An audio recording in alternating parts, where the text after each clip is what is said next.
What's up, everybody? Blazedog here. Today we're going to be looking at some of the new mons that are going to be available in Series 7 of the VGC that I think are going to be some of the most popular and the most powerful mons to the meta. Let's get started here. We have a look at Tapu Coco. Tapu Coco's always been an insane Pokemon since it's been released. The electric furry topping is an incredibly good topping with electric surge, giving it the electric terrain when it enters the battle. No real weaknesses besides ground and poison, so it's very solid mon. The one thing I will say about it is its stats, specifically in defense, special defense, and HP, is kind of low, so it can be kind of frail. But a mon like Tapu Coco, with such incredible speed of 130 and high attack, allows it to be a pivot mon in the meta. So usage of a move such as Volt Switch as like a way to pivot is incredibly valuable. It even gets some of the most popular moves such as like Dazzling Gleam, as we know, and them being boosted with the electric terrain really allows it to be an incredibly hard hitter, incredibly fast. So what you'll most likely see in Series 7 will be Life Orb, Choice Specs, I think will be the most common sets that just to really capitalize on the speed and the incredible special attack that it has.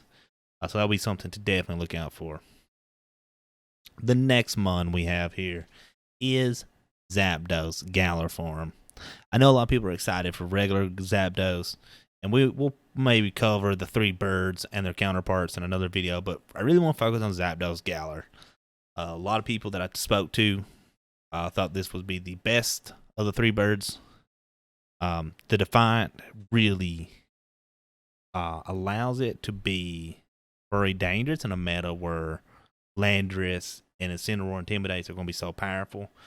The right switch into this, gives it the +2, really allows it to excel and deal incredible damage without needing to max. Its weaknesses are fairy, electric, pretty good, honestly. There's not really and ice. There really weren't too many great ice mons besides like Lapras, and the electric mons before the changes were kind of lackluster. We have a couple more now, but I think this mon will still be very fine. We'll talk about his stats right quick. 125 attacks, incredible. 100 base speed is right where you want to be, honestly. For that mid tier, and then decent stats out around about an average of 90, 85. The most interesting part is if you do get the Defiant proc, you can go ahead and max, and you're just such an incredible threat. You get dual wing beat for the Focus Sash, Brave Bird, which is probably the most common used move, Close Combat, Blaze Kick. So it's got some pretty good coverage, honestly. The new move, Thunderous, I believe it's called Thunderous Kick. If I can find that. Yeah, Thunderous Kick, 90 base power, 100 accuracy, and it lowers the target defensive stat. Very, very powerful move. So overall, I think the coverage is fine. For something like this, even having, I do believe it gets U-turn. Yeah, U-turn. So the specs that I've been theorycrafting with players and seen on like the showdown ladder has been like a choice specs to give it that speed boost it needs. Because once it comes in, if it gets a Defiant proc, you're in to stay. Right, so then you just hit hard and you're fast. But let's say you don't get the Defiant proc, you just U-turn out as a pivot. And it's very, very powerful. And another spec that I've seen is Choice Band, just to give it that extra, like, that extra potential. Because I don't really see it max too much. But it is such a nice threat to have right now with Intimidates going around in the form of Landorus and Incineroar. So overall, I think this mon's going to be an incredible fighting type, incredible flying type. And honestly, I think with using it as a pivot mon, more so than a sweeper, that will allow it to be a diversity that will be needed to really excel. The next one we have Gallerium Moltres. Now, I know a lot of people are kind of surprised by this one. But I've used this one on the showdown. I got pretty good on the ladder with it. I really, really like this one overall. So Berserk gets special attack boost when when it gets below half HP, which is very good. The typing, weak to electric, ice, rock, and fairy. Honestly, that could be a little bit better, but with a stat, so 125 special defense and 90 defense, it can take a hit usually. Can usually take at least one good hit, and it really does with 100 special attack deal pretty good damage with this signature move, Fiery Wrath, which hits both Pokemons and has a 20% chance to make them 20% makes them flinch. It's 100% accurate. This is an incredible move. Incredible move. So with that, and it gets some other really good moves such as Hurricane, which is a stab move. I do wish it got a little more, but it does get Heat Wave. So it does provide decent coverage. I thought Solar Beam, but don't get Solar Beam. So overall, it's got decent coverage. And I've seen it paired. It also has U-turn as a pivot, but you don't really want to use this one as a pivot. This one is kind of like a sweeper, even in VGC settings. And so what I've been seeing a lot of people do, and even myself, is I pair it with an Intimidate to really help the defense stat here. Because it does have pretty good special defense. So an Intimidate to really help the defense stat, to let it kind of take a hit or two hits. And then I run Weakness Policy. And the reason Weakness Policy is so good is you run Weakness Policy, you Dynamax it, it gets hit, procs the Weakness Policy, and there's a pretty good chance if you get it below the boost of below half, you'll also get the Berserk boost. So then you'll be +3, and there really just isn't many things in the game that can take the hit. And at that point, if you was to set up Tailwind, anything like that to really give it a speed advantage, you would have a very devastating Pokemon. I do think as the meta kind of diverses later in as we get to Series 7, he could fall off a bit. But as of right now, I think he will be a very powerful mon to look out for. So going back to an old classic, is Cresselia. Now this mon has always been devastating. Levitate, so it can't take ground moves. Its only weakness is Bug and Ghost. So, but Bug, Ghost, Dart. So, honestly, really good weaknesses to have. There's not too many great Bug mons in the meta that are being used. There's not too many great Ghosts. And there's a couple Dart now with the Moltres, Urshifu, and things of that nature. Obviously, we'll go ahead and talk about the stats. And the main thing to look here for is the defense, special defenses, and HP is so incredible. So bulky. So you might be wondering, what's the point of a bulky Pokemon like this that can't do damage? And the main job for Cresselia has always been Trick Room. I think now it's the best Trick Room setter in the format. Honestly, it's just such a good support mon with Trick Room, Ally Switch, Icy Wind. These are just powerful moves, and even helping. And these are just such powerful moves as a support mon. Because you have the thread of the Trick Room, you have the thread of the Icy Wind, you have the thread of the Ally Switch, the Helping Hand. There's just so many things that makes it diverse. You run this super bulky depending on what you think you need, honestly.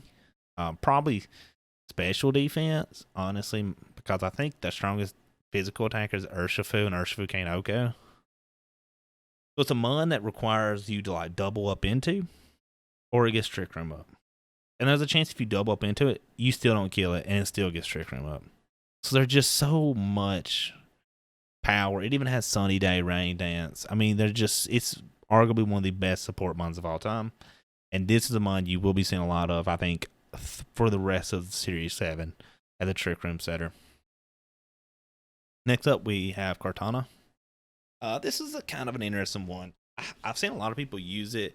I've seen some people have success, but when they do have success, they have a lot of success, being like top 10 on the showdown ladder. But then I've seen people not have that good success. So I think this is a very skill dependent Pokemon. Beast Boost, when it knocks out, it gets attack up. 4 times weak to fire, 2 times weak to fighting, which might not seem like a big deal at the time. But unfortunately, 59 HP, 59 special attack, 31 defense. Horrendous defense. So this is a mon that you won't focus sash on because it has such incredible attack stat that when it does hit, it's going to hit incredibly hard. So focus sash or like a berry maybe if you think you can get away with it. I don't think so. I think focus sash is your only play, honestly. But with such a high attack stat, let's say it does live, gets a knockout. At that point, you outspeed a lot of the things in the format. And especially if you have like a tailwind user, icy wind user, some kind of support or like a redirect, anything to keep it safe. Once you get one kill with a beast boost, you can pretty safely max and just kind of cause havoc, honestly, because you have such your moves that are super effective, such as Smart Strike, is Steel, Leaf Blade, Psycho Cut if you want to use that, Night Slash, Aerial A. It's like you have a nice variety that you can be such a terror to a lot of mons once you get one knockout. And if you get the second knockout, there's not many things in the game, in the format, that's going to be able to handle you. Now, you do have to be careful. There are some big threats. Intimidate. You don't want intimidated. G-Max Charizard.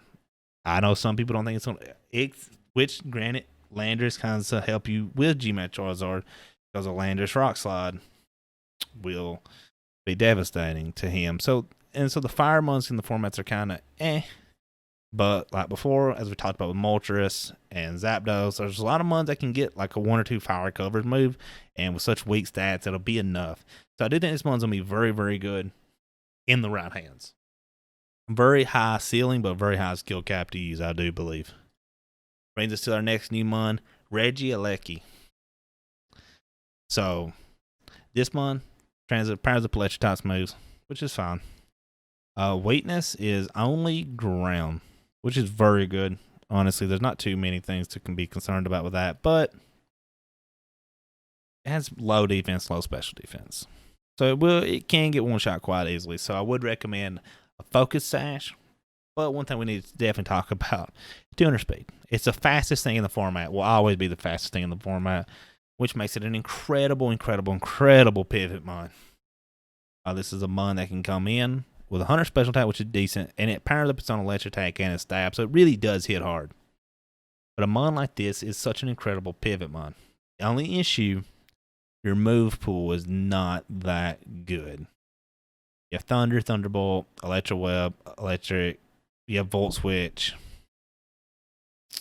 Thunder Wave, Zap. You only really have electric move, with your new move being, I want to say, Thunder Cage, which is an incredible move, honestly. You hit them and it locks them into the 4 to 5 turns where they take damage each turn, and does quite a bit of significant damage, especially paired up with like a G-Max Hydro Cannon, Wildfire, or the Venusaur G-Max move. And this really can add up, and it's very devastating. But the way I've been using him and the way I've seen many people using him is by putting choice specs on him.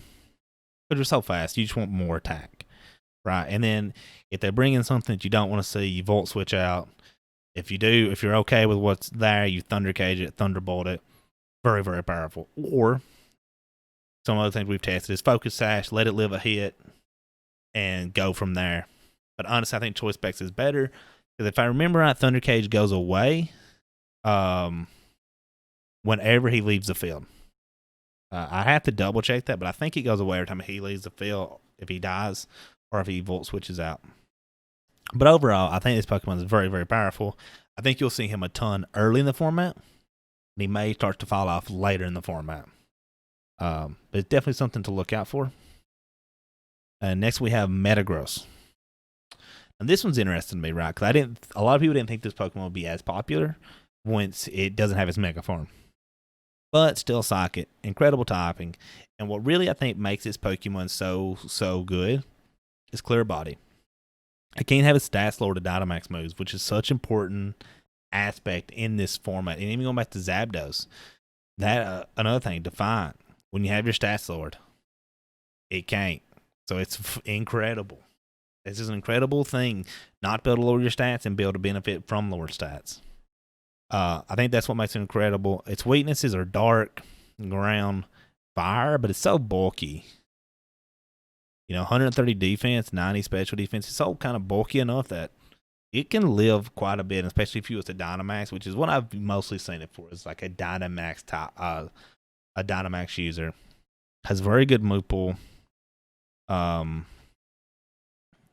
Physical move pool that you can use. Over Rock Slide, Giga Impact. You have the punches if you need them. There is just so much that you can use. Meteor Mash, not Hyper Beam, Zen Headbutt, Hammer Arm. There's just so many diverse moves you can use them for. And a lot of people I've seen use them as Weakness Policy or Assault Vest.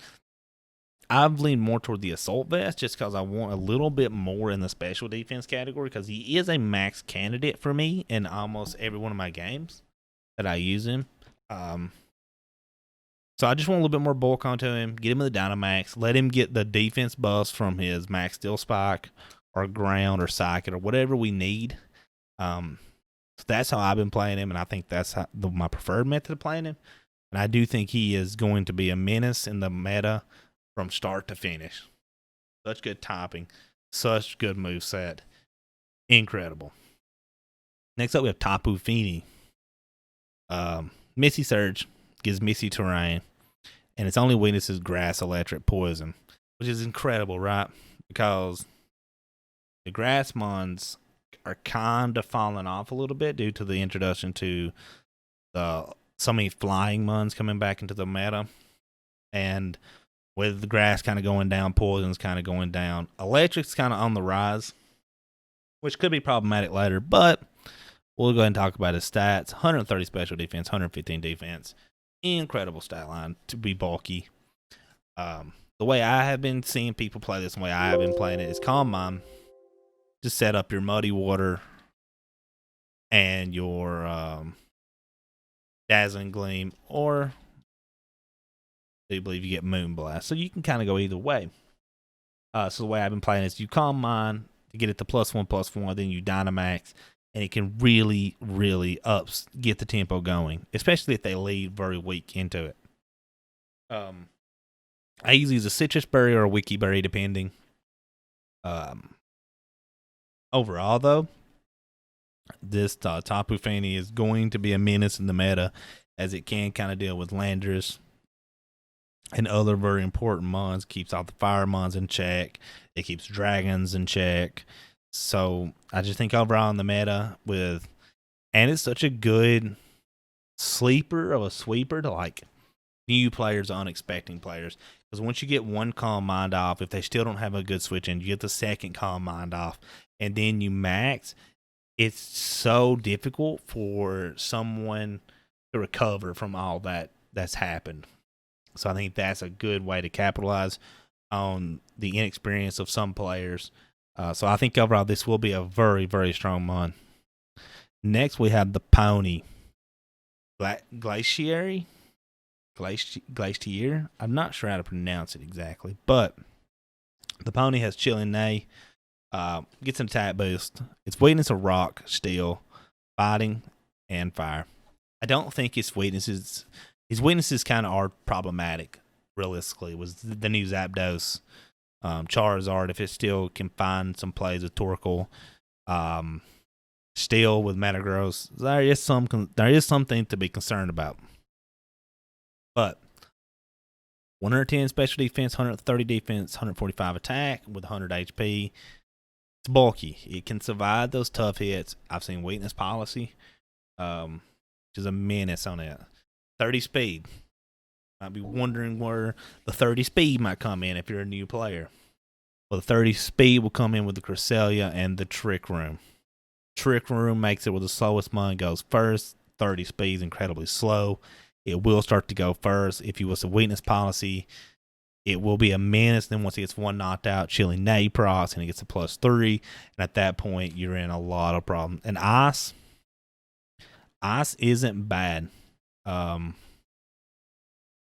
Its move pool could be a little better. You have Icicle Spear. You have Bulldoze, Smart Strike, Stomping Tantrum,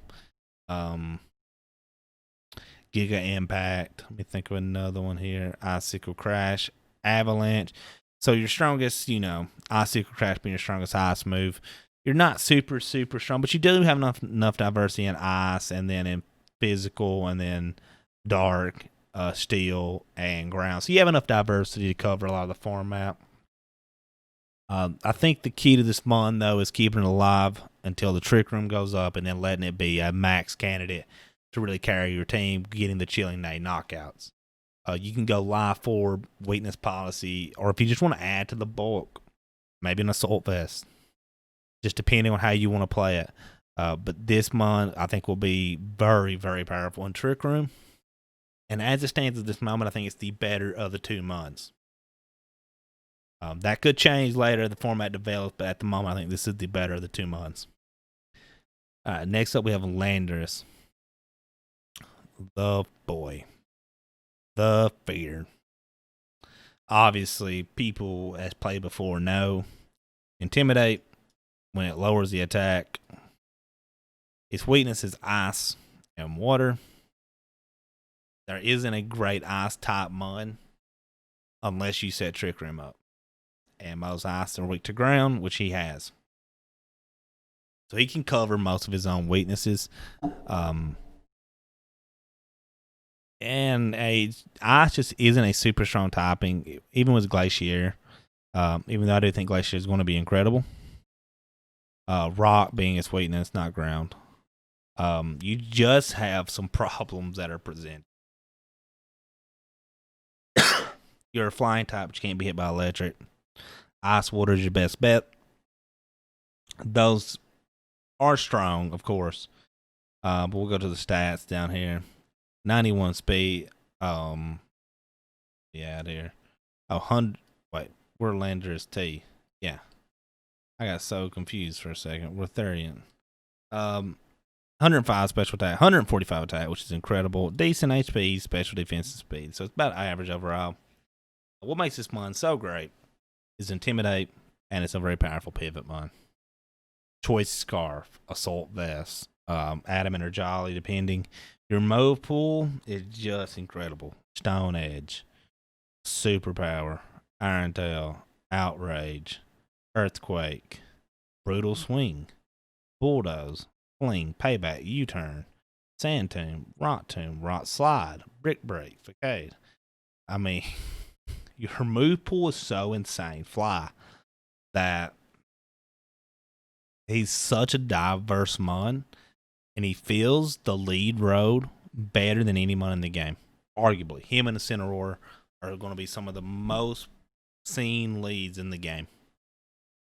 And the reason is if you bring him out, you get the Intimidate, and if it's let's say you do take him Scarf, which is how I play him, honestly, because you want this additional speed, because of how much attack power he brings automatically. You bring him in. It's not a matchup you like to see. You can just U-turn out. If it is something you like to see, you just Rock Slide. And it's so very powerful. And then depending on what you pair him with, you can just have a devastating lead that can get out of control so fast that he will be the most. I would guess that him and Ascender will be the most two played mons of Series 7. Now this could change, obviously, with some Dynamaxes having ice move coverages that could kind of cause problem. But without hidden power ice, I do think Landorus will run Terror and be quite the issue in the format. All right, guys. That's it. Those are the 10 months coming into VGC Series 7 that I think will be the most prevalent, some of the most dangerous to see at the beginning of the series. If you've enjoyed this type of content, make sure to like, subscribe, and ring the bell. And I'm going to try and be uploading more and more content to the channel as Series 7 gets closer and closer. This is Blazedog, signing out.